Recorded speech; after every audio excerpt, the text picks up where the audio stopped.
मध्ये असलम शेख यांच्या विरोधात भाजपच्या वतीने आंदोलन केले जाते आणि आता आंदोलकांना पोलिसांनी ताब्यात घेतलेले आहे।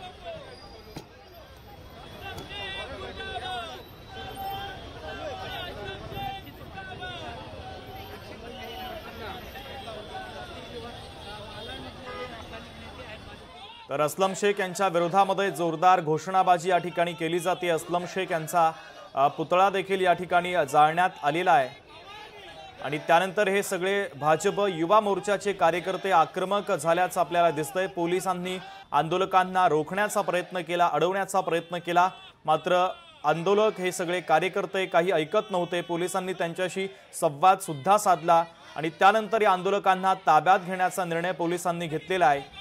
अनेक आक्रमक झालेल्या या सगळ्या आंदोलकांना पोलिसांनी आता ताब्यात घेतलेलं आहे।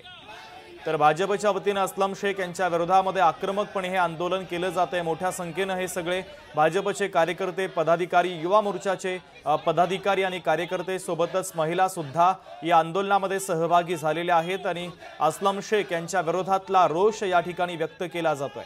मंगलप्रभात लोढा आणि त्यांच्या कुटुंबाला धमकी देण्यात आलेली होती। यासोबतच रोहिंग्यांचा सुद्धा महत्त्वाचा मुद्दा उपस्थित करत भाजपने आता आक्रमक भूमिका घेतलेली आहे। तर ही दोन्ही दृश्य आम्ही तुम्हाला दाखवतोय कशा पद्धतीने कार्यकर्त्यांची आक्रमकता पहिल्या दृश्यांच्या माध्यमातून आपल्याला दिसते आणि दुसऱ्या दृश्यांमध्ये आपल्याला दिसतंय पोलिसांनी कशा पद्धतीची कायदा सुव्यवस्था राखण्याचे प्रयत्न या ठिकाणी पोलीस करतायत। आंदोलकांना रोखण्याचा प्रयत्न पोलिसांच्या माध्यमातून केला जातोय, मात्र हे सगळे भाजपचे कार्यकर्ते अधिकच आक्रमक झाल्याचं आपल्याला पाहायला मिळतंय। तर आंदोलकांना आता पोलीस ताब्यात घेत आहेत, पोलीस व्हॅनमध्ये त्यांना ताब्यात घेतलं जात आहे। पोलिसांनी आंदोलकांची समजूत काढण्याचा प्रयत्न केला, मात्र आंदोलक हे कमालीचे आक्रमक होते, त्यांनी पोलिसांचं ऐकलं नाही आणि त्यानंतर मात्र आता या आंदोलकांना पोलिसांनी ताब्यात घेतलेलं आहे। तर अजूनही पोलीस आंदोलकांसोबत संवाद साधतायत, त्यांना शांततेचं आवाहन करतायत। एका बाजूला जोरदार घोषणाबाजी सुद्धा या सगळ्या भाजपच्या कार्यकर्त्यांची, पदाधिकाऱ्यांची आपल्याला पाहायला मिळते। असलम शेख यांच्यावर गुन्हा दाखल करण्याची मागणी केली जाते। वरिष्ठ पोलीस अधिकारी हे आता आंदोलकांसोबत संवाद साधतायत।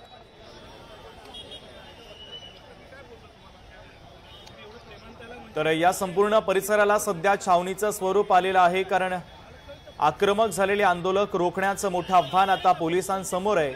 काही आंदोलकांना पोलिसांनी ताब्यातही घेतलेलं आहे, मात्र जोरदार अशी घोषणाबाजी या ठिकाणी केली जाते। आंदोलक हे मागे हटायला तयार नाहीयेत। काँग्रेसचे प्रवक्ते कपिल ढोके आपल्याशी जोडले जात आहेत, त्यांच्यासोबत आपण चर्चा करूया। कपिलजी, असलम शेख यांनी मंगलप्रभात लोढांना धमकी दिल्याचा दावा करत हे आंदोलन केलं जात आहे। जोरदार घोषणाबाजी केली जाते आणि असलम शेख यांच्यावर गुन्हा दाखल करण्याची मागणी केली जाते। काय उत्तर असेल पक्षाच्या वतीने?